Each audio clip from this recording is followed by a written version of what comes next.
baby, my Valentine, yeah. Boy, now you're making my temperature rise. If you leave me, I go die, I swear. You are like the oxygen Hi guys, my name is Noni Madikela. Welcome to Noni M Podcast. Today, I want us to talk about Gerrie. Remember, Gerrie used to go to the courtroom a lot. To the courtroom of the 5 accused that are being accused of killing Senzo Meyiwa. He used to go there, conduct interviews with the people, and say a lot. And I remember initially when these guys got arrested, he was like, he's confident, they've got the right guys. He's just surprised that the mastermind has not been arrested. Well, we are here now. Someone please, okay, I suppose because we only had 1 day this week in court, so he did not get to via that courtroom. Can he come next week? It's my call. Can Gerrie please come to court next week? Because, sir, you wanna tell us, you wanna do another interview and tell us your views. What are your thoughts about the evidence that is in the courtroom, sir? What are you saying now? Now that the evidence is explicitly saying the accused are being framed for the murder of Senzo Meyiwa. The accused were never near the Meyiwa home. The accused know nothing about Senzo's death. The accused, chances are, they never even met Senzo Meyiwa. The accused don't know Kelly Kumalo. Chances are, they never met Kelly Kumalo. What are you saying now? You were confident. You were confident. Was it because of the confessions? You were told about the confessions? So if you were told about the confessions, we want to hear you speak, sir. Tell us, why were you confident so much? What gave you that confidence? Who gave you leverage to have confidence? You were so confident. We want to hear your views now. We want to hear what are you saying, because you kept on pestering with the mastermind story. And we were down here at the bottom saying there's no mastermind here. No intruders entered the house. When you kept there on top saying that there was a mastermind. Who told you that story? Which police officers were present? We need names. Which police officers were present and told you that there was an intruder and there was a mastermind? Who told you that story, Mr. Gerrie? We want you to come, conduct interviews. Ulinda Mnisino, Criselda Lewis are waiting for you in the courtroom. They are always there. You need to come and make it make sense. Who told you that story?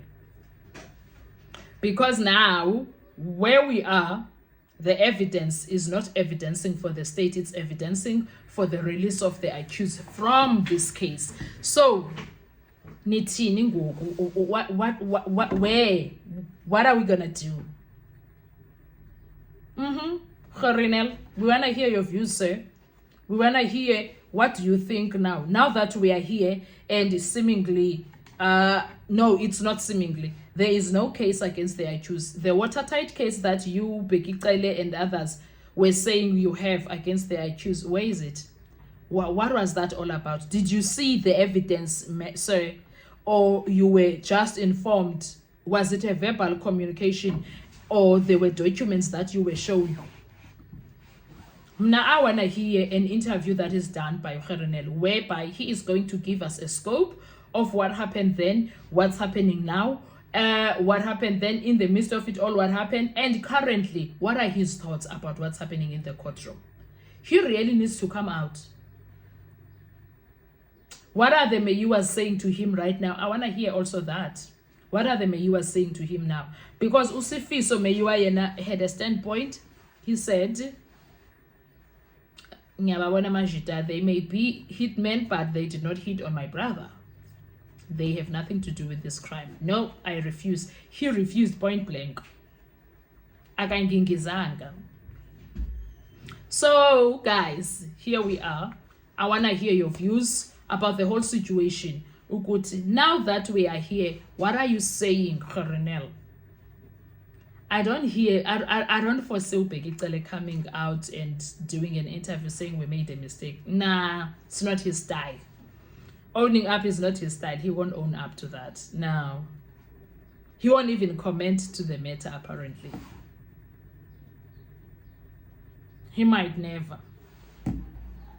But hey, we are waiting as South Africans. We want to hear your views, Gerrie. We want to hear your views. What's going to happen? Are you going to be assisting regarding 375, the Meyiwa family? Are you going to assist there, or are you going to open your own case against the people that are defeating the ends of justice? What's going to happen? Now I want to hear Gerrie telling us that Meyiwa family came to me, blah, blah, blah. So they need to tell us what are they going to do, because the case is not resolved still. So he needs to tell us what's going to happen from now on, now that there is no clear indication.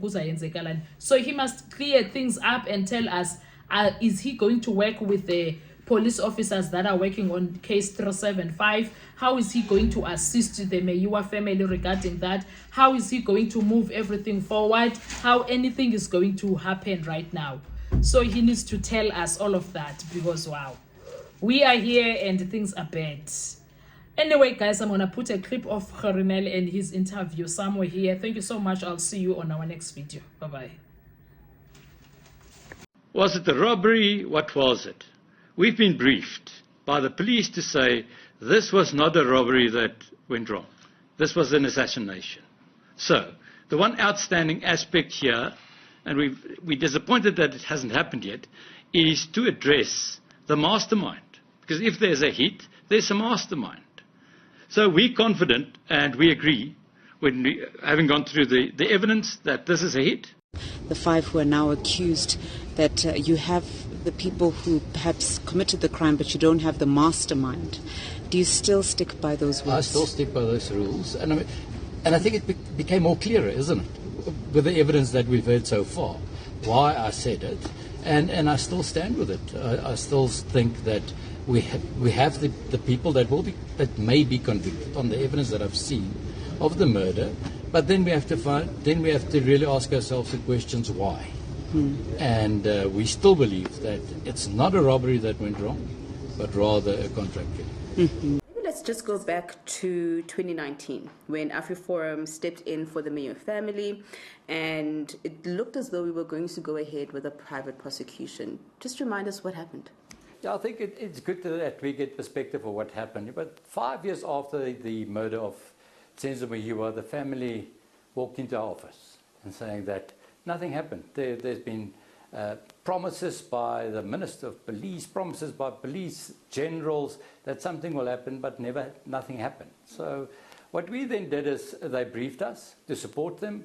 And the first thing we did is we quickly realized that the police team that investigated the matter at that time, that wouldn't be able to solve the murder. So that's where we got involved, and we then succeeded in getting Brigadier Geninda and his team on the matter, and they did brilliantly. We worked with them, and they did real sterling police work. And I'm sure that now, after we've heard all this evidence, that more and more people will agree that it seems that we don't have a robbery that went wrong, but the opposite, really, a contract killing, and that there's some kind of instruction to kill Senzo Meyiwa. Any concerns about the pace of this trial? Obviously. I think, for the family, just put yourself in their position.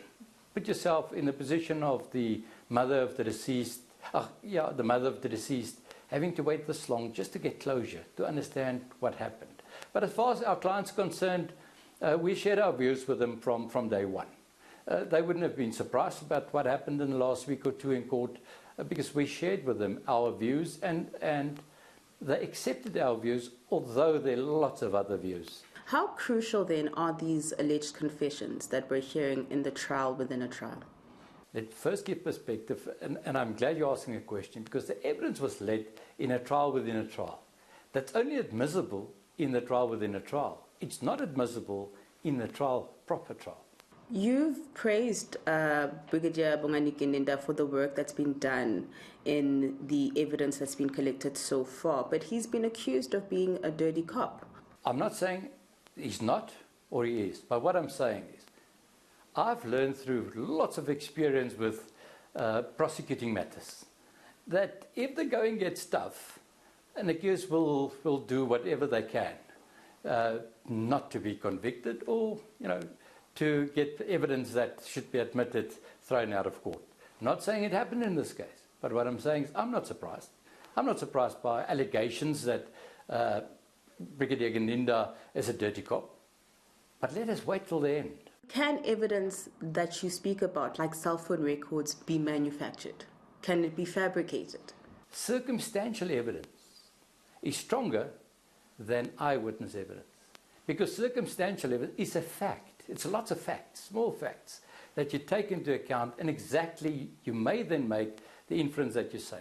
What's come out very strongly, Advocate Nell, is that the crime scene was tampered with. There's a difference between poor police work and tampering.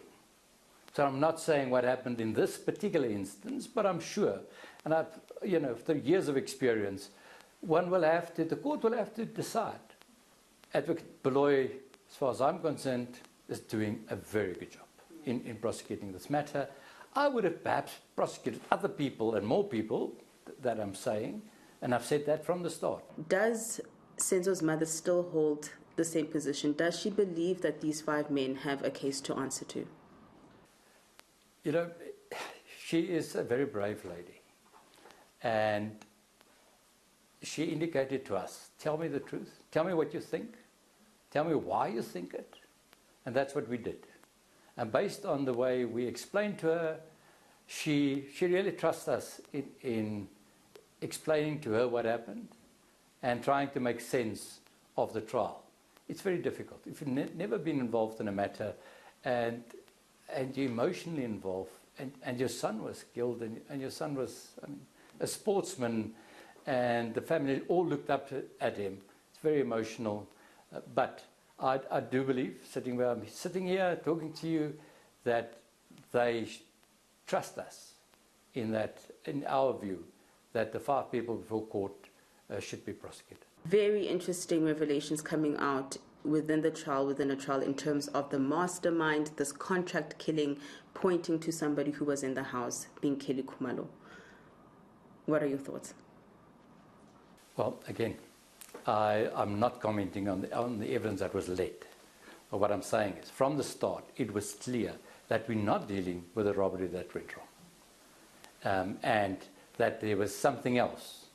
And that, as I said, it's no superpower. Where people were before the time, how people travelled, who was with whom, all those kind of questions that the court will ask at the end. So I wouldn't want to indicate who I think was the mastermind, and I have never. But that there was a mastermind or a person that gave out a contract, that I've been thinking from the start. Does Senzo's mother believe it could be Kelly? I haven't in that detail discussed with her, and even if I did, I wouldn't share it, because I can't share it. But I think what is important, though, is that I do think that the Minister of Police had a meeting with the Meyiwa family, and perhaps that's more important. If a mastermind was identified, for that person to be convicted would mean a new trial. Or would you think a new trial, including the mastermind, would better suit the ends of justice? You see, that's a very difficult question. You asked difficult questions today, but let me just say, one will have to see at the end of the trial what evidence you can still lead in a follow-up trial. But it's not that as easy as saying, we now know who it was. Because I think that's a bit irresponsible to say, now we know who it was. What we have is, we have a trial within a trial where a person's name was mentioned. Here to survive, I'll be on.